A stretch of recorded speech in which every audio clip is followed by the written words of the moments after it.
Hello, my friends. Very good morning to you, good afternoon, and good evening, depending on where you are on the globe. Victor Dantas here, doing our famous Thursday morning for me here in Canada. Um, Doing the Thursday morning live broadcast. Always stopping by to remind you about our lessons. We are going pretty much full steam on the full steam ahead on the Zero to Hero program for Dataverse development. And these initial lessons, they have been very good in terms of discussing strategy and more of the theory around database design and what it takes for us to start creating databases in the Dataverse. So very profitable to makers, citizen developers who are starting the platform, trying to understand what to do, even for devs who have been in this niche before, but they were more devs using SharePoint lists and just trying to again um make the that knowledge more available, knowledge of the Dataverse, what it does, and the benefits of using it in your development approach. So, very good lesson. Last week we talked about the theory, fields, attributes, designing a database, how to collect information, how to break the information into different buckets or containers so that it facilitates the creation of your repository, data repository, or database for that matter. So, good information there.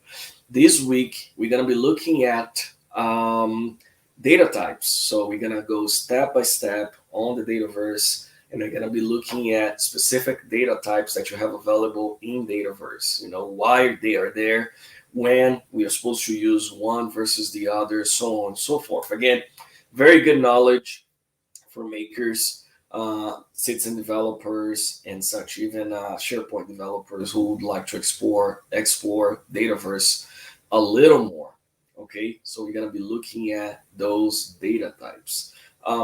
One of the things that I've found in this particular technology area or in Power Platform, especially with makers and citizen developers, they are exposed with a number of videos in the how-to videos. How do I create an app? How do I design a form in such a way?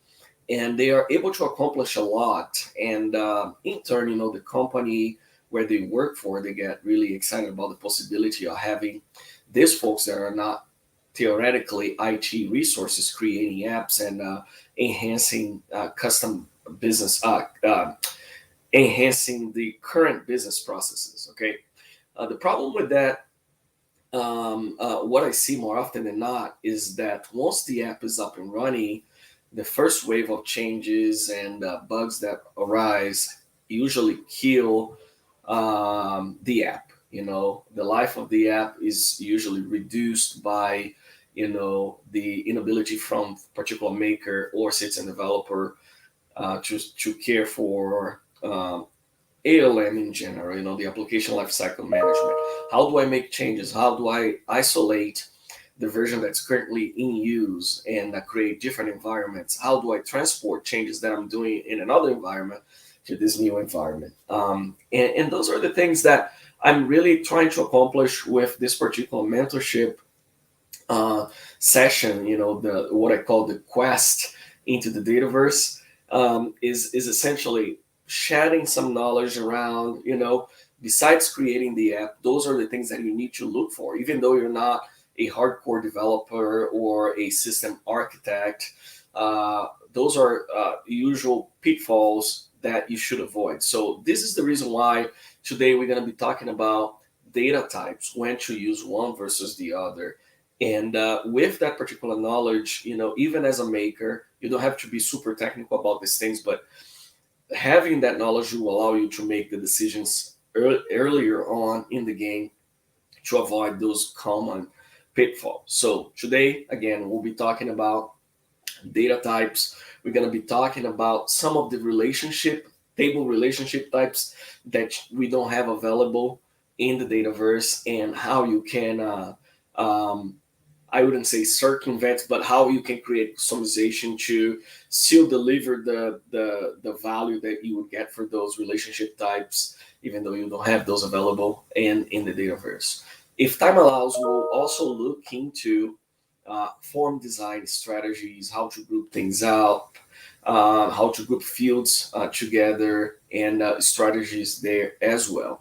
And again, those are things that I have found by experience. Those are things that I have witnessed in other implementations.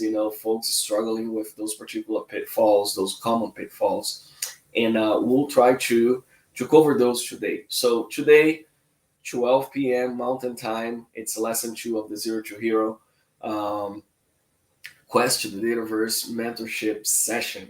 This session we are going from we started last week, the 13th of January, and then we're gonna go all the way until the end of March. So the first lessons, my 2 lessons, and then we have Rebecca, which is she's an MVP from Germany.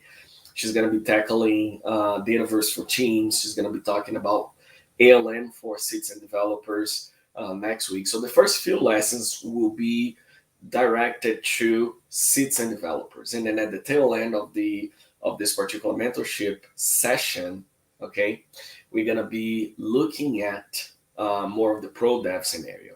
But even for pro dev, folks that will present, they will do a transition. Okay, if you are a citizen developer looking into acquiring more knowledge, more into the realm of pro developers, those are the things you should learn. So even then, we are not going to leave our makers and citizen developers behind. The goal is to include everybody and then just help us go from that 0 level to hero level at the end of the program. So join me, connect, share with your friends, invite your dad, your mom, your uncle, and your aunt, invite everybody that you think could benefit from this lesson. Okay, it's today, January 20th at 12 p.m. Mountain. That's 2 p.m. Eastern, and I believe 7 p.m. London time. And last week we had a lot of people from the UK join us, which was quite amazing, and I'm expecting a lot of other folks to join us today as well. If you lost lesson 1 and you still wanna play catch up and be ready for today's lesson, lesson 1 is available on YouTube. You can start watching now and then be ready in an hour when we connect again. Okay, I'm gonna sit here for another 15 seconds. If folks have questions on how to find the link, how to connect, links are here on this comments area. You can connect with the teams within the teams channel there and let us know.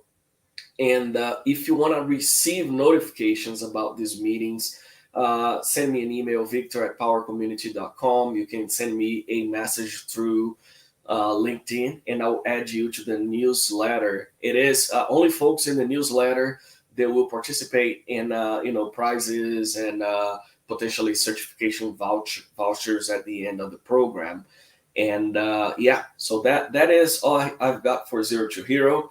I wanted to reemphasize that we are running an in-person event here in Calgary in March 5th. We call the event Calgary Power Challenge.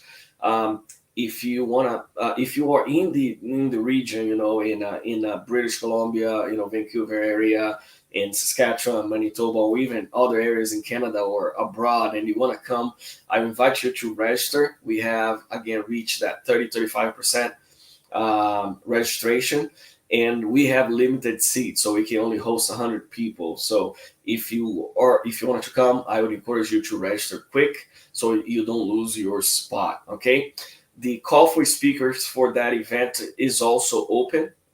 Okay, and if you want to submit a session, you want to present on the event, you are welcome to submit a proposal on the link there as well.